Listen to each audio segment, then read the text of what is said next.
भक्त रामदास भक्त रामदास जी गोदावरी के किनारे कनकावती नाम की एक नगरी में रहते थे।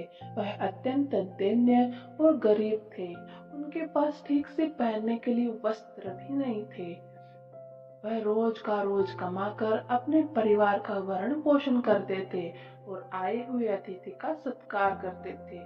उनको सत्संग से बड़ा प्यार था।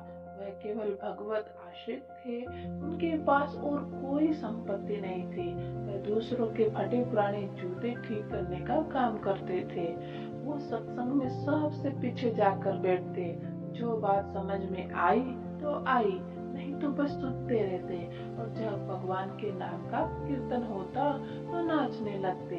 एकांत में वो कभी कभी हृदय से पुकार उठते, हे हरि, मैं जैसो तैसो तेरो। इसके अलावा उन्हें और कुछ नहीं आता था। वो एकदम भोले वाले भक्त थे। यह पंक्ति, हे हरि, मैं जैसो तैसो तेरो, उनको इतनी अच्छी लगी कि वो निरंतर इस पंक्ति को गुनगुनाते रहते। इससे उन्होंने प्रभु से संबंध बना लिया। उनका मन पवित्र हो गया। कभी कभी वो आंसू बहाते और इस पंक्ति को गुनगुनाते। एक दिन एक चोरों की मंडली किसी धनी के यहाँ चोरी करके आई। उन्हें वहाँ शालिग्राम भगवान एक स्वर्ण के सिंहासन पर विराजमान मिले। सिंहासन तो उन्होंने बेच दिया और सोचा कि ये काला पत्थर हमारे किस काम आएगा। उन्होंने देखा कि रामदास जी एक पत्थर पर अपने औजारों की धार तेज कर रहे हैं और वो चोर उनके पास आए और कहा कि अगर तुम हमें नए जूते दे दो तो हम तुम्हें ये चिकना पत्थर दे देंगे। ये तुम्हारे औजार घिसने के काम आएगा। रामदास जी ने चोरों से शालिग्राम जी को ले लिया। उन्होंने जब चिकने पत्थर में अपने औजार घिसे तो उनकी बढ़िया तेज धार हो गई। उन्होंने सोचा कि चलो जूतों के बदले में अच्छा पत्थर मिल गया। अब वो उस पत्थर से औजार घिसते रहते और कभी कभी आंसू बहाते और कहते, हे हरि, मैं जैसो तैसो तेरो। उनके आंसू शालिग्राम पे गिरते। अब जोर से घिसना होता तो वो दोनों चरणों के बीच में शालिग्राम जी को फंसा लेते और फिर घिसते। शालिग्राम जी को अपने पैरों में बीच में पकड़कर उनको बड़ा आनंद मिलता। भगवान बड़े लीला बिहारी हैं। उन्हें इससे कोई फर्क नहीं पड़ता कि आप उनके साथ क्या कर रहे हैं। रामदास जी ने शालिग्राम एक पंडित को दे दिए। एक दिन कोई पंडित जी अपनी पादुका ठीक कराने आए। जब उनकी दृष्टि रामदास जी के काले पत्थर पर गई तो उन्होंने देखा कि वह शुभ चिन्हों से युक्त था और उस पर चक्र का चिन्ह बना हुआ था। वह समझ गए कि यह तो साक्षात शालिग्राम जी है। ब्राह्मण ने कहा, तुम्हारी बुद्धि मारी गई है, यह तुम क्या कर रहे हो? रामदास जी ने कहा, अपने पत्थर से अपने औजार की धार बढ़ा रहा हूँ। ब्राह्मण समझ गए कि ये मूढ़ आदमी है, इससे क्या ही बात करें। उन्होंने कहा, तुम्हें जितने रुपए चाहिए मैं तुम्हें दूंगा, यह पत्थर मुझे दे दो। उसने सोचा कि अब इसे क्या समझाएं, ये स्वयं भगवान है, इसके क्या समझ में आएगा जब इसकी ऐसी हालत है कि ये शालिग्राम भगवान को अपने पैरों में रखता है। रामदास जी ने कहा, ये पत्थर मेरे तो बहुत काम में आया है, लेकिन आपकी इच्छा है तो ले जाइए। मैंने इसके ना तो पैसे दिए थे, ना ही आपसे कोई पैसे लूंगा। आप ले जाइए इसे। ब्राह्मण यह सुनकर आनंदित हुए और शालिग्राम भगवान को लेकर अपने घर को चले। पंडित जी की सेवा से असंतुष्ट हुए ठाकुर जी। ठाकुर जी को अपनापन चाहिए, उनको पूजा विधि से कोई फर्क नहीं पड़ता। पंडित जी घर आए। उन्होंने जल और दूध से शालिग्राम जी का अभिषेक किया। उनको सुंदर सिंहासन पे विराजमान किया। मंत्रों से उनका पूजन किया। उन्होंने सोचा कि भगवान मेरी इस चेष्टा से प्रसन्न होंगे, क्योंकि वहाँ वो पैरों में पड़े हुए थे और यहाँ मैं उनको सुख पहुँचा रहा हूँ। पंडित जी की इस प्रकार की सेवा और पूजा से ठाकुर जी असंतुष्ट हो गए। पंडित जी पूरी पूजा विधि जानते थे, लेकिन उनके हृदय में प्रभु के प्रति अपना रामदास जी को कोई ज्ञान नहीं था, पर उनके हृदय में था कि मैं प्रभु का हूँ और प्रभु मेरे हैं। वो कभी कभी आंसू बहाते, तो वो आंसू जो शालिग्राम भगवान के ऊपर गिरते, उनसे बड़ा पंडित जी का पंचामृत नहीं था। और जब वो आह भर के पुकारते, हे हरि, मैं जैसो तैसो तेरो, ठाकुर जी को उसके सामने वेद मंत्र अच्छे नहीं लगते। ठाकुर जी आए पंडित जी के सपने में। देखिए कितने लीला बिहारी है हमारे ठाकुर जी, क्या क्या करते हैं अपने भक्त के पास जाने के लिए। ठाकुर जी ने स्वप्न में एक वैष्णव का रूप धारण किया और उन ब्राह्मण से कहा कि तुम मुझे रामदास जी के पास पहुंचा दो। यह तुम्हारा अभिषेक और सिंहासन मुझे विराजमान करना बिल्कुल अच्छा नहीं लग रहा है। मुझे उसकी सूखी रोटी और आह भरी पुकार ने खरीद लिया है, मुझे वही पहुंचाओ। अब जब स्वयं भगवान ने स्वप्न में ऐसा आदेश कर दिया तो उसके तो होश ही उड़ गए। ब्राह्मण ने सोचा कि मैं जिसे अनपढ़ और गंवार समझता था, प्रभु उसे इतना प्यार करते हैं। अब पंडित जी ने हाथ में सुंदर वस्त्र पर शालिग्राम भगवान को लिया और भगवान से कहा कि आपको पता है कि आपके ऊपर वह औजार घिसता है, चंदन तिलक लगाने की बात तो जाने दो, सिंहासन में विराजमान करने की बात तो जाने दो, आप पर पैर रख के औजार घिसता है और आपको वो पसंद है। प्रभु ने कहा, जब वो आंसू बहाते हुए मेरा नाम बोलता है ना, मुझे इतना सुख मिलता है जो तुम्हारे वेद मंत्रों से भी नहीं मिलता। और जब वो मेरे ऊपर पैर रखता है तो मुझे ऐसे लगता है कि वो आत्मसमर्पण कर रहा है। ब्राह्मण यह सुनकर बहुत दैन्य हुए कि यह मेरा दुर्भाग्य है कि आज तक मुझे वह प्राप्त नहीं हुआ जो रामदास जी को प्राप्त है, क्योंकि स्वयं ठाकुर जी वहां जाना चाहते हैं। यह विचार करके उन्होंने शालिग्राम जी को रामदास जी के घर ले जाने का निश्चय किया। और वह मन में बहुत जल रहे थे कि मैं ब्राह्मण हूँ लेकिन अडम्बरी हूँ, मेरे अंदर वह बात नहीं है जो उस दैन्य भक्त रामदास के हृदय में है। वह यह सब सोच कर बार बार शालिग्राम को हृदय से लगा के विकल होकर रोने लगे। यह किसी भी तरह से एक भक्त का संग होने का असर है। यह रामदास जी के दर्शन का प्रभाव था। अब वो दैन्य होकर जा रहे हैं कि क्या मेरे अंदर भी भक्ति आएगी। मेरी पूजा आपको पसंद नहीं तो प्रभु मुझे ऐसा भाव दे दो जिससे मैं रामदास जी जैसी भक्ति कर सकूं। भगवत प्रेमी महात्मा का संग होते ही जाति का अभिमान, कुल का अभिमान, विद्या का अभिमान सब नष्ट होने लगता है। और ये कृपा होती है सच्चे संतों की, भक्तों के संग से। पंडित जी शालिग्राम जी को वापस रामदास जी के पास ले गए। ये कृपा प्राप्त करने के लिए हमें उन संतों के पास उनकी सेवा करनी चाहिए, उनके मतलब निज जाकर उनकी सत्संग प्राप्त करनी चाहिए। ब्राह्मण जी शालिग्राम भगवान को एक कपड़े में रखकर रामदास जी के घर आए और देखा कि रामदास जी की आंखों से आंसू चल रहे थे। उन्हें तो होश उड़ गए।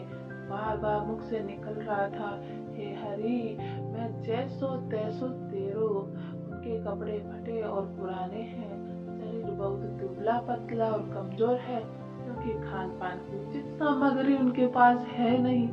उनको बस एकांत में बैठकर बार बार प्रभु को पुकारना अच्छा लगने लगा। उसको यह भी पता नहीं कि यही भक्ति है। ब्राह्मण ने जब यह सब देखा तो बोले, धन्य है आप, आपके माता पिता धन्य है। रामदास, आप तो बड़े महात्मा निकले। मैं तो आपकी ऊंची स्थिति को समझ ही नहीं पाया। आपके अधीन स्वयं भगवान है। अब धीरे धीरे रामदास जी के नेत्र खुले, वो अपने भाव से बाहर निकले। पंडित जी ने उन्हें बताया कि यह जिन पर तुम पत्थर समझकर अपना औजार घिसते थे, यह साक्षात शालिग्राम भगवान है। ये सारे विश्व के स्वामी हैं। घट घट में विराजमान है, यह सबके आश्रय है। इनकी शरणागति में जाने से जीव बंधन मुक्त हो जाता है। यह तुम्हारी सरलता और प्रेम से रीझ गए हैं। जब मैं इनको ले गया, मैंने पंचामृत से इनका अभिषेक किया, वैदिक स्त्रोतों के द्वारा इनकी स्तुति की, इनकी सेवा की, इनको भोग लगाया। यह सब इनको पसंद नहीं आया, इनको तुम पसंद आए। मेरे स्वप्न में एक वैष्णव रूप धारण करके ये आए और मुझे ऐसा आदेश किया कि मुझे रामदास जी के पास वापस भेज दो। रामदास जी को हुई प्रभु को देखने की लालसा। यह सुनकर रामदास जी रो पड़े कि मैं तो महान पापी हूँ। मैं तो समझ ही नहीं पाया कि ये भगवान है और इनके साथ ऐसा व्यवहार करता रहा। मैं तो बहुत बड़ा अपराधी हूँ। मैं कितना निर्दयी, कितना नीच हूँ। देखो मैंने क्या किया है। वो रोने लगे। ब्राह्मण ने उन्हें बताया कि तुम्हारे अंदर जो भाव आया है ना, यह भूत कृपा से आता है। ब्राह्मण के वचन सुनकर रामदास जी के हृदय में थोड़ी सी शीतलता आई। उन्होंने ब्राह्मण के चरणों में नमन किया और ब्राह्मण वहां से चले गए। जैसे ही ब्राह्मण वहां से गए, रामदास जी ने शालिग्राम की मूर्ति लेकर उसको हृदय से लगाया और खूब रोने लगे। वो कहने लगे कि प्रभु मैं जान नहीं पाया कि आप ही हो। वह शालिग्राम जी को घर में ले गए। फटा पुराना जो भी कपड़ा मिला उससे बिछाया और आसन पर शालिग्राम को रखा और जो रूखा सूखा उनके घर में होता, ठाकुर जी को भोग लगाते और गदगद कंठ से प्रभु को पुकारते। कई दिन ऐसी सेवा के बाद उनके हृदय में यह बात आई कि मैं तो जानता ही नहीं कि आप शालिग्राम भगवान हो। पंडित जी ऐसा बोलकर गए हैं। यदि आप भगवान हैं तो मुझे दर्शन दीजिए। आप अगर मुझे प्यार करते हैं तो अब छुपा छुपी का खेल बंद और मुझे दिखाइए कि कैसे होते हैं भगवान। मुझे तो पता ही नहीं। अगर मुझे आपके दर्शन नहीं मिलेंगे तो मैं प्राण त्याग दूंगा। अब मैं आपके बिना जी नहीं सकता। भक्त का भाव भगवान को मिलने पर मजबूर कर देता है। जब दृढ़ निष्ठा हो ही जाती है दर्शन करने की, प्रभु से मिलने की, तो प्रभु को आना ही होता है और प्रभु अवश्य आते हैं। परंतु वह भाव हमारे अंदर होना अनिवार्य है। रामदास जी की प्रेम भरी पुकार सुनकर सर्वेश्वर प्रभु स्थिर न रह सके, रुक ही नहीं पाए। वो एक वैष्णव का रूप बनाकर रामदास जी के घर पहुंचे। रामदास जी के तो आंसू चढ़ रहे थे। वो प्रभु के प्रेम में झूम रहे थे। भगवान वहां खड़े हैं। प्रेम दशा का निरीक्षण करके मुस्कुराते उससे बोले, अरे भैया ये तू नाच कूद क्यों मचा रहा है? कुछ मिल गया है क्या तेरे को?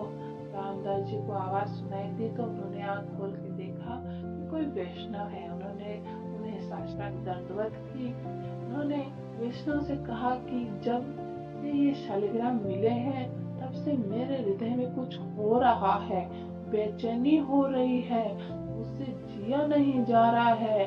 वैष्णव ने उनसे पूछा कि क्या आप इन शालिग्राम को भगवान समझकर पूजते हैं? रामदास जी ने कहा, हाँ, मेरे अंदर एक आकांक्षा हुई है कि मैं भगवान को साक्षात देखूं, पर मुझे अब तक उनके दर्शन नहीं हुए। मुझे कोई पूजा विधि नहीं आती है, कोई मंत्र आदि नहीं आता है। जैसा मन में आता है वैसे मैं इनकी सेवा करता हूँ।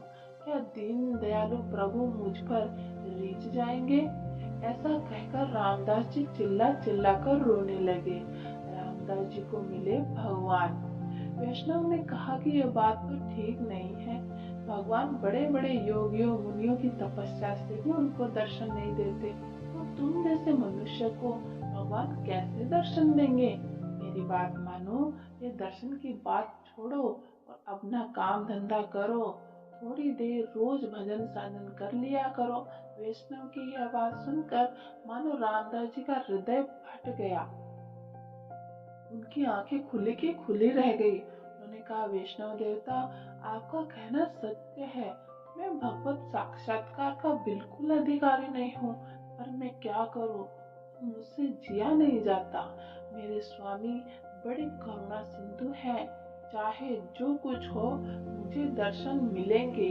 रामदास जी नाचने लगे और फिर भी विकल होकर पुकारने लगे, और प्रभु खड़े हुए यह सब देख रहे थे। भगवान विष्णु का स्वरूप से बोले, बेटा रामदास, तेरा जीवन धन्य है। मैं देखना चाहता था कि तू मेरे प्यार में कितना विकल है, देख मुझे। यह सुनकर उन्होंने आंखें खोली, देखा वो वैष्णव नहीं थे, वो भगवान श्याम सुंदर थे। उसने देखा कि वह स्वयं मदन मोहन त्रिभंगी लाल थे। उन्होंने अपने होठों पर बंसी धारण की हुई थी और आनंद मुद्रा में विराजमान थे और रामदास जी की तरफ देख रहे थे। प्रभु का सुंदर रूप देखकर वो आनंद समुद्र में डूब गए कि अभी तक मुझसे भगवान ही बात कर रहे थे। ये दशा प्राप्त हो जाती है जब भगवान के दर्शन होते हैं एक भक्त को जिसने प्रभु को निरंतर नाम जप किया, जिसने निरंतर प्रभु की शरणागति प्राप्त की, उसको ये दर्शन प्राप्त होते हैं। भगवान वैष्णव जनों से रोज मिलते हैं। आप भी पहचानना, किसी न किसी रूप में आकर वो ठिठोलिया करते हैं, किसी न किसी रूप में आकर अपने भक्तों से रोज मिलते हैं। रोज परीक्षा करें, पकड़े उनको कि कहीं इस रूप में मेरे प्रभु तो नहीं आ गए, मैं कहीं चूक न जाऊं। एक दिन वो पकड़े जाएंगे। वह करुणा का समुद्र है, वह रुक नहीं सकते हैं, वह आपके पास ही है, वह रोज आपको दुलार करते हैं। जिस दिन ऐसी विकलता आ जाएगी, उस दिन वो पर्दा हटा देंगे और आपको भी वैसा ही सुख मिलेगा जैसा रामदास जी को मिला। देवऋषि नारद जी कहते हैं कि भगवत प्राप्ति के लिए जरूरी नहीं कि आप उच्च कुल में जन्मे हो, वेदों के पारंगत विद्वान हो, तपस्वी हो या बड़े दानी हो, प्रभु केवल आपका भक्ति भाव देखकर आपसे मिलते हैं। राधे राधे।